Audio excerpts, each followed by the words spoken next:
Salam alaikum chers étudiants. Comme promis, je fais cette vidéo pour apporter quelques éclaircissements concernant l'enseignement de la matière méthodologie de recherche.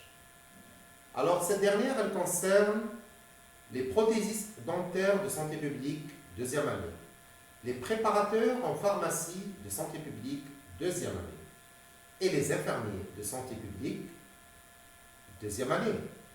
Les trois groupes A, B, C formés au niveau de l'Institut national de formation supérieure paramédicale d'Oran, Guabijidia, mais aussi pour se former sous la même tutelle pédagogique au niveau de l'établissement hospitalier universitaire d'Oran, 1er novembre 1954. Alors tout d'abord, vous devez savoir que l'enseignement de cette matière doit être sanctionné par 3 notes. Une note pour les travaux personnels, une autre pour les travaux dirigés, et pour finir, une note d'évaluation qui va sanctionner la fin de l'enseignement. Je vous ai envoyé un mail où je vous demandais d'élaborer ou d'effectuer un travail personnel et de me le retourner par voie de mailing vu le confinement.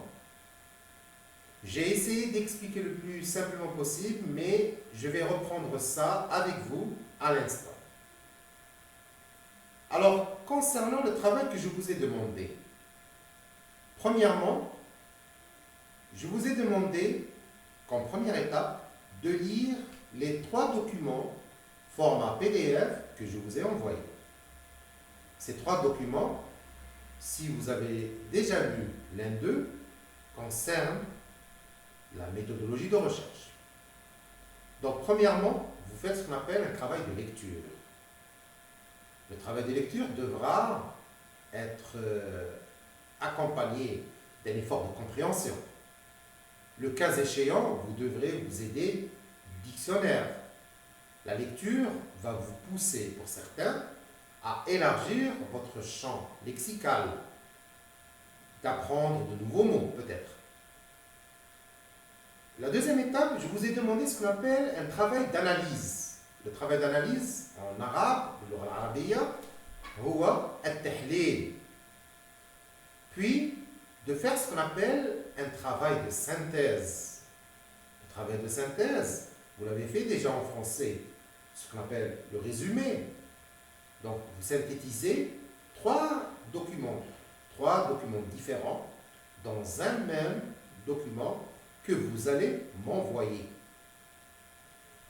Il y a quelques conditions à respecter que j'ai mis en rouge. Premièrement, le document ne doit pas dépasser 60 lignes, c'est-à-dire 3 pages. Vous devez utiliser ce qu'on appelle la police de caractère Times New Roman. Vous allez la retrouver le plus simplement possible à l'ouverture d'un document Word. Et la taille devra être 12. Vous devez apposer, c'est-à-dire mettre le nom, le prénom, la spécialité, la classe et l'institut. Je parle pour se former au niveau de l'Institut national de formation supérieure paramédicale d'Oran, de Guabijidia. Pour se former au niveau de l'établissement hospitalier universitaire d'Oran, le HU, ils devront mettre cette observation aussi. Je vous ai mis ce qu'on appelle une capture d'écran sur un document Word avec 3 flèches vous montrant ce qu'on appelle l'entête. C'est à ce niveau-là que vous devrez mettre les noms, prénoms, la spécialité, la classe, etc. Vous devez respecter comme condition numéro 4 que le mail soit envoyé le 2 mai. Dans le mail, c'était le 2 mai.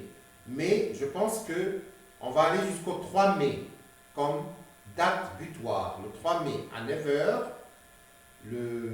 ce n'est pas le cachet de la poste faisant foi, mais normalement, quand vous envoyez un mail, dans votre boîte, va s'afficher ce qu'on appelle la date et l'heure. Tout retard sera sanctionné comme étant non fait. Donc, je vous passe les détails. Il vous est demandé, par rapport au niveau de la 5e étape, de bien lire les documents, d'essayer de comprendre, d'utiliser le dictionnaire, d'analyser et de synthétiser, qui est terkib. Cela, c'est un travail d'initiation à la méthodologie de recherche, car quand vous allez, Inch'Allah, élaborer votre mémoire de fin d'études, vous devrez passer par cette même étape qui est la lecture, la compilation de documents, la compréhension des documents, la maîtrise de votre sujet. Le travail est dit personnel, et quand je dis personnel, je veux dire pas de copier-coller. Je vous explique. Pour dépister, ou plutôt pour démasquer ceux qui font du copier-coller, il n'y a pas plus simple que d'utiliser le moteur de recherche Google. Donc, avis à ceux qui sont déjà habitués à utiliser le copier-coller, qui est une bonne fonction, mais normalement dans un travail de recherche, c'est à éviter pour ne pas tomber dans ce qu'on appelle le plagiat.